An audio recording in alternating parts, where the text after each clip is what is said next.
Hello friends, मी सागर कुमार तुमचा आपल्या YouTube चॅनलमध्ये स्वागत करीत आहे. तुम्ही जर चॅनलला नवीन असाल तर सबस्क्राईब करायचं विसरू नका. आपण मागच्या भागामध्ये बघितले की माधवी बॉसला कॉल करून सायराबद्दल उरलेली इन्फॉर्मेशन देऊन तिचा राग शांत करते. चला तर पुढे वळूया आपल्या भागाकडे. भाग क्रमांक 17. सर्व घरी पोहोचतात.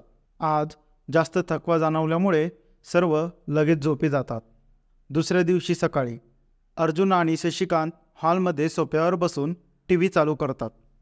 आज रविवार असतो म्हणून सर्व घरीच असतात. टी व्ही चालू करतच स्क्रीनवर काल झालेल्या स्पर्धेच्या न्यूज चालू असतात. प्रत्येक न्यूजवर अवी आणि त्याची डिझाईन दाखवली जात असते. पूर्ण मुंबईमध्ये अवीचीच चर्चा चालू असते. अवी आधीच एखाद्या अभिनेत्यासारखा दिसत असतो आणि आता हे सक्सेस, त्यामुळे बऱ्याच मुली त्याला भेटायला आतुर असतात. घरातील सर्व मंडळी एक एक करून हॉलमध्ये जमा होतात आणि सोफ्यावर बसून न्यूज बघत असतात.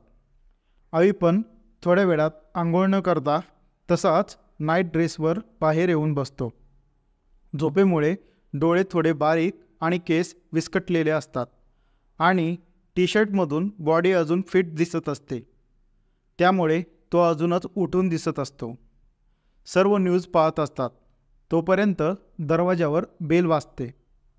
त्यांचा नौकर दरवाजा उघडून बाजूला होतो तर समोर अर्जुनचा मित्र कैलाश आणि त्याची मुलगी सोनिया असतात. तिने लिंबू कलरचा गुडघ्यापर्यंत येईल असा शॉर्ट ड्रेस घातलेला असतो आणि ओठांवर डार्क लिपस्टिक लावलेली असते. त्यांना पाहताच अर्जुन आणि नंदिनी खुश होतात, कारण कैलाश फक्त अर्जुनचा नाही तर पूर्ण फॅमिलीचा फ्रेंड असतो. ते दोघं आत येतात. कॉंग्रॅच्युलेशन्स अवी. कैलास अवीच्या गळ्यात पडून त्याची पाठ थोपटतो. थँक्यू काका, अवी त्याला दूर होत म्हणतो. कॉंग्रॅच्युलेशन्स डिअर, सोनिया पण त्याच्या गळ्यात पडून म्हणते. अवीला असं पाहून ती आधीच त्याच्याकडे आकर्षित झालेली असते आणि त्याला इम्प्रेस करायलाच ती ते तिच्या वडिलांना घेऊन आलेले असते. थँक्यू, अवी दूर होत स्मित हास्य करत म्हणतो, कारण त्याने तिला ओळखलं नसतं आणि त्याने काय तर घरात कोणीच तिला ओळखत नाही. सर्वांचे चेहरे पाहून नंदिनी बोलते, कैलाश भाऊ, मी चुकीची नसेल तर ही सोनिया आहे का? हो आंटी, मी सोनिया. तुम्ही विसरलेच मला, सोनिया थोडी लाडात येऊन म्हणते.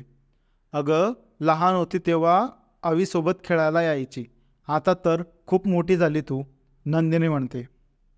हो, आणि तेव्हा खूप गोलूमोलू होती, आता पूर्ण काडीसारखी झाली, विराज हसतच म्हणतो. आणि सर्व हसायला लागतात. पण अवी बळजबरी गालात असतो.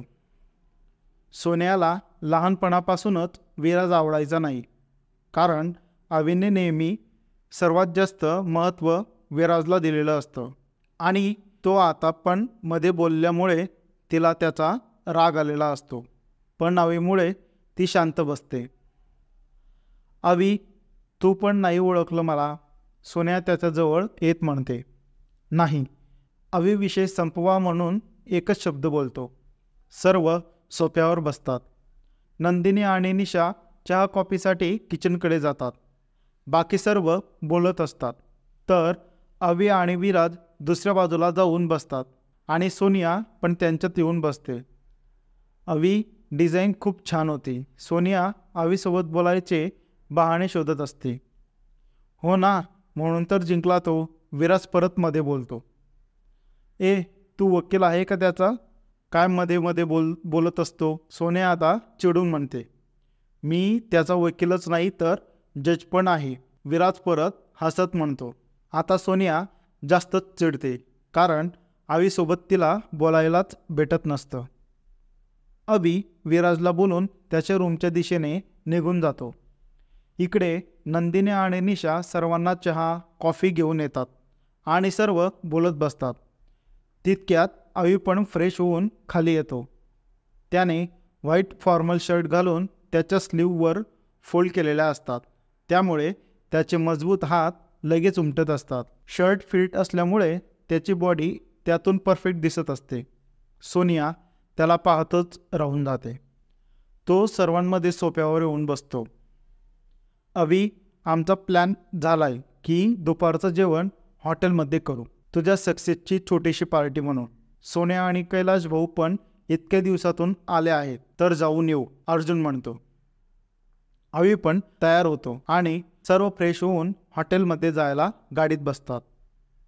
पहिल्या गाडीत विराज, अवी, सोनिया आणि अवनी बसलेले असतात, तर बाकीचे मागून आणखी 2 गाड्या घेऊन येत असतात.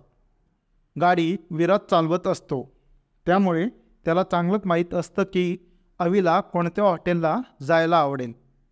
म्हणून तो गाडी सायराच्या हॉटेलच्या दिशेने नेतो. अवीचं लक्ष मोबाईलमध्ये असतं, म्हणून विराज गाडी कुठे नेतोय हे त्याला कळत नाही. गाडी आशीर्वाद हॉटेलसमोर थांबते. त्यामागे आलेल्या बाकी गाड्या पण तिथेच येऊन थांबतात. अवी मोबाईलकडे बघतच खाली उतरतो आणि समोर बघतो तर आशीर्वाद हॉटेल असतं. तो लगेच विराजकडे बघतो, तर विराज त्याच्याकडेच बघत असतो. विराज लगेच त्याला डोळा मारतो, तसा अवी पण गालात गोड असतो. सर्व हॉटेलमध्ये जातात. हॉटेलमध्ये ते एंट्रीज करतील इतक्यात समोरचं दृश्य पाहून सर्वांच्या चेहऱ्याचा रंग उडतो. अवीला जास्तच काळजी वाटते, कारण समोर दिसतच तसं असतं. हॉटेलच्या मध्यभागात 5 कॉलेजचे मुलं उभे असतात.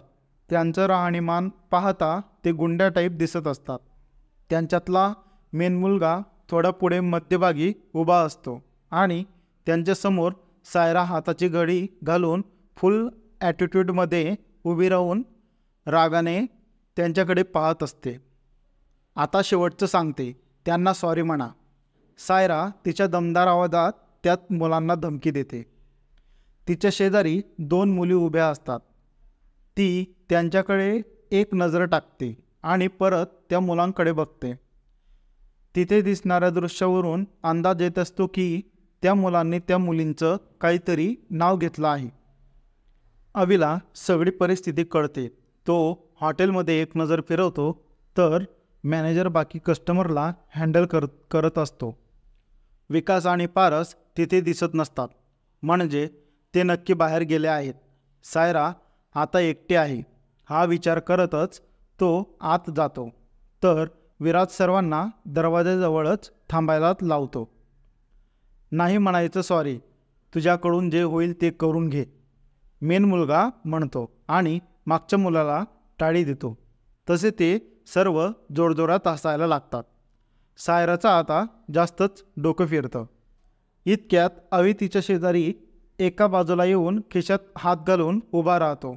सायराचं त्याच्याकडे लक्ष नसतं. अवी रागाने त्या मुलांकडे बघत असतो. त्या मुलांचं हसणं आता बंद होतं.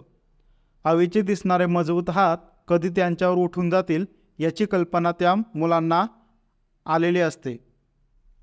सॉरी म्हणा आणि लवकर निघा, नाहीतर याचा परिणाम खूप वाईट होईल, अवी कडक शब्दात त्यांना सांगतो.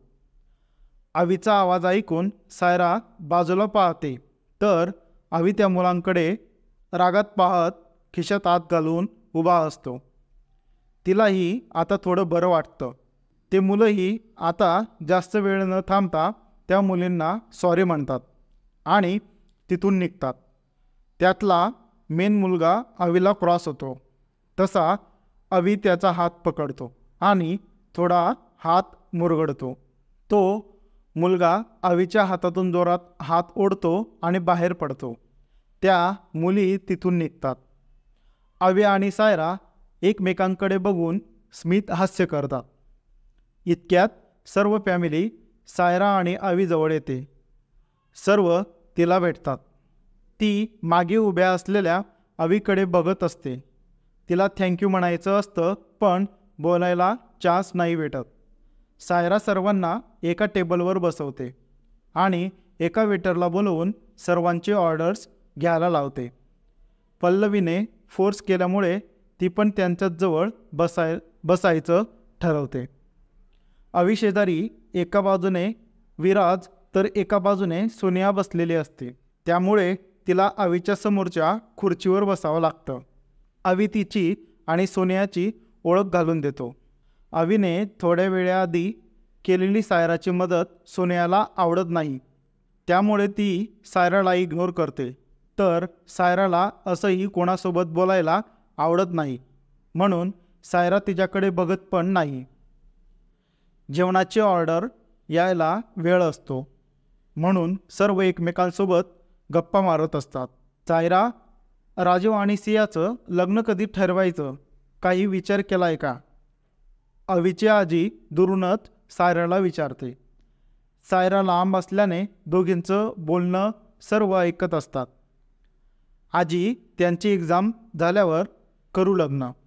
माझ्या मते तेच बेटर राहील, सायरा आजीकडे बघत बोलते. इतक्यात 2 वेटर येतात आणि सर्व जेवण वाढून निघून जातात. सर्व जेवण करायला सुरुवात करतात. अर्जुन, राजीवच्या लग्नात अवीचं पण लग्न करून टाक. मुलगी मी शोधून देतो, कैलाश सोनियाकडे बघत म्हणतो. सोनिया पण गालात असते आणि अवीकडे बघते. सायरा हे सगळं नोटीस करत असते.